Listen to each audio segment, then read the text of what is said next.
नमस्कार दोस्तों, स्वागत है आपका संस्कृत प्रश्नोत्तरी सीरीज में। तो यहाँ पे हमने दोस्तों आपको 2000 क्वेश्चन परीक्षा से पहले देने की यहाँ पे हमारी यही कोशिश रहेगी कि हम परीक्षा से पहले आपको 2000 क्वेश्चन उपलब्ध करा दें, जिससे आप अपनी प्रैक्टिस अच्छे से कर सकें। तो मेरा यही अनुरोध है कि मेरे सारे भाई बहन इन वीडियो को एक बार जरूर देखें। यहाँ पे मैंने कोई भी व्याख्या नहीं किया है, एकदम शॉर्ट में बस क्वेश्चन और आंसर दिया है।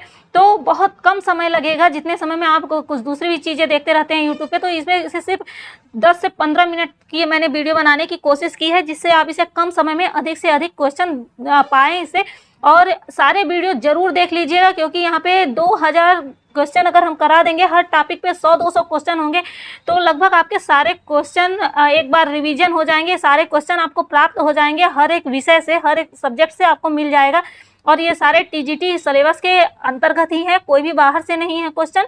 तो यहाँ पे हम यही कहेंगे कि ये 2000 क्वेश्चन हम टॉपिक बाय आपको 2 से 250 क्वेश्चन करके एक एक टॉपिक पे हम आपको देने की कोशिश कर रहे हैं। और ज़्यादा लंबी वीडियो ना हो, इसके लिए 50-50 क्वेश्चन करके हम आपको दे रहे हैं।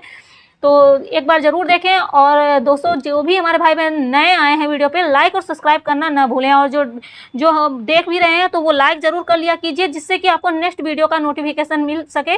और ये मैं ज़बरदस्ती नहीं कर रही हूँ कि आप लोग लाइक ही करें, मतलब आपको अच्छा लगे तब लाइक करिए। और जिससे कि आप ये ना सोचो कि मैं ज़बरदस्ती कर रही हूँ, लाइक कर लीजिए, ऐसा कोई बात नहीं है। तो चलिए यहाँ पे क्वेश्चन शुरू करते हैं। और मेरी यही कोशिश है कि मैं कम समय में आपको अधिक से अधिक क्वेश्चन दे सकूँ।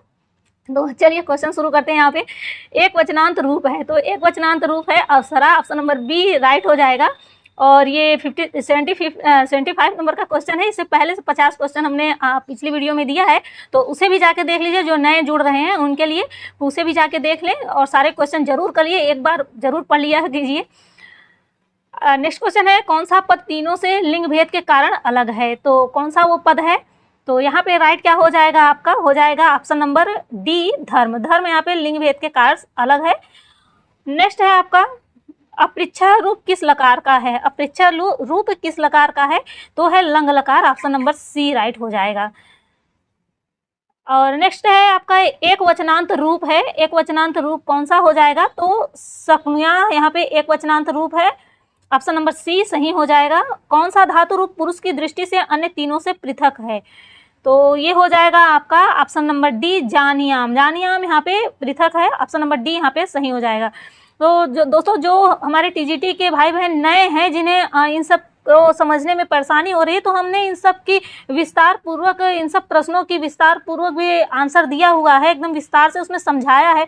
तो वो उन सब वीडियो को देख लें एक बार, जिससे इन्हें अगर कोई भी दिक्कत होती है जिस प्रश्नों में, तो विस्तार पूर्वक सभी प्रश्नों के उत्तर दिए हैं। तो उन वीडियो को देख लें, तो आपको आसानी होगी समझने में। हमारे नए भाई बहनों के लिए है, जो अभी नए इसी साल से, इसी वर्ष से तैयारी करना शुरू कर रहे हैं टीजीटी के लिए। नेक्स्ट क्वेश्चन है आपका, विधिलिंग लकार का रूप नहीं है। तो विधिलिंग लकार का रूप इसमें से कौन सा नहीं है? तो वो है श्रीणवाम। श्रीणवाम यहाँ पे राइट हो जाएगा, option number D.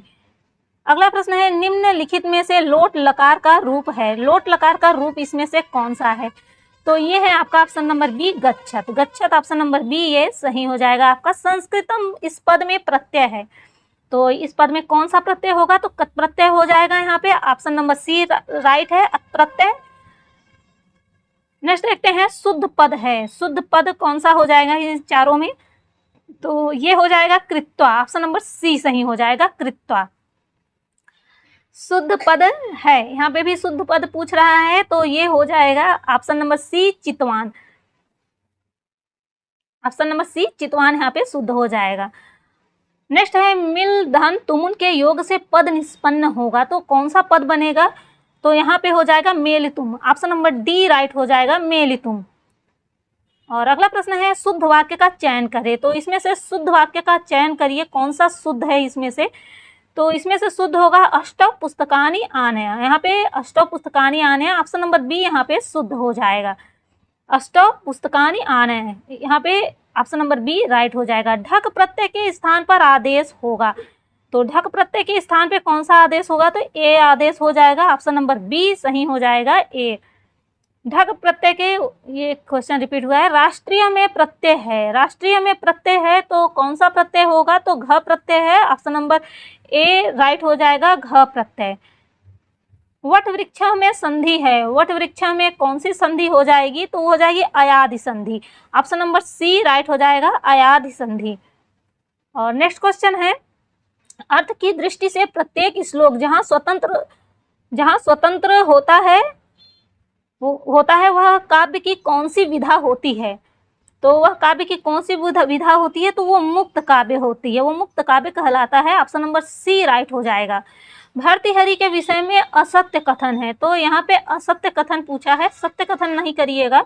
Option number यहाँ पे आपका डी राइट होगा।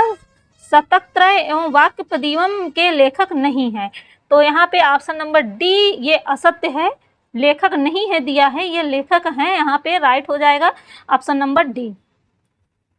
नेक्स्ट है, ये साम न विद्या न तपो न दानम, तो रिक्त स्थान की पूर्ति करें, तो यहाँ पे क्या हो जाएगा आपका न दानम, ऑप्शन नंबर बी राइट हो जाएगा।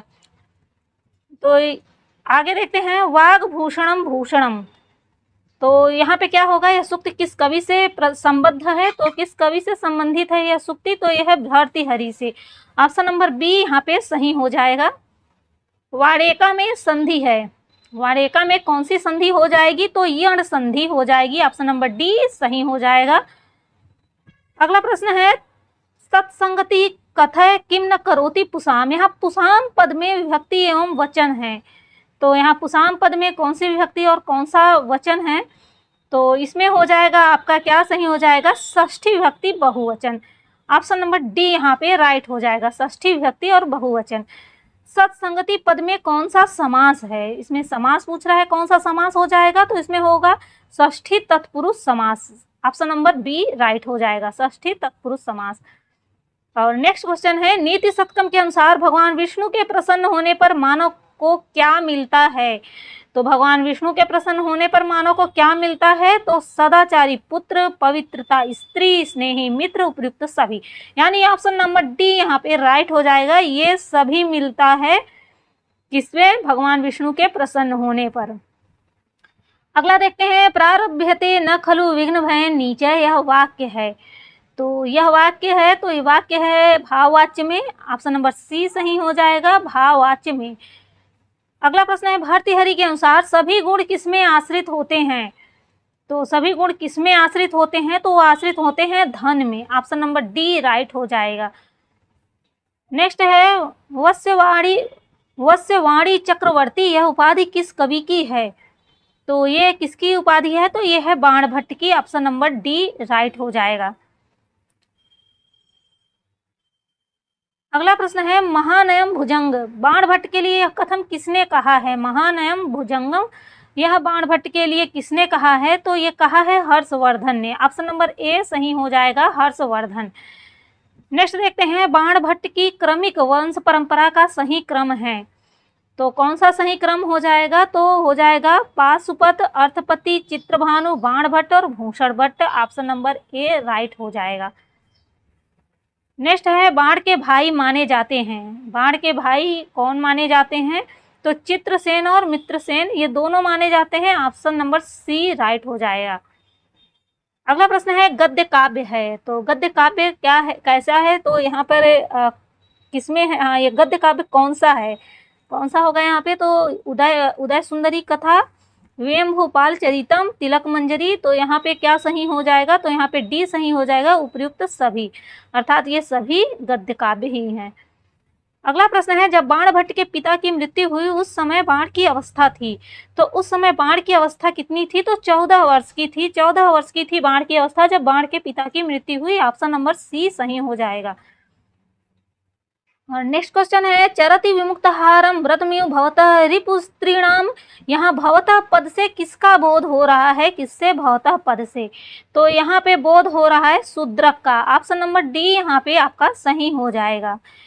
एक किंवदंती के अनुसार बाणभट्ट का विवाह किसकी बहन से हुआ है? तो बाणभट्ट का विवाह किसकी बहन से हुआ है? तो मयूर भट्ट की बहन से हुआ है, ऑप्शन नंबर बी सही हो जाएगा।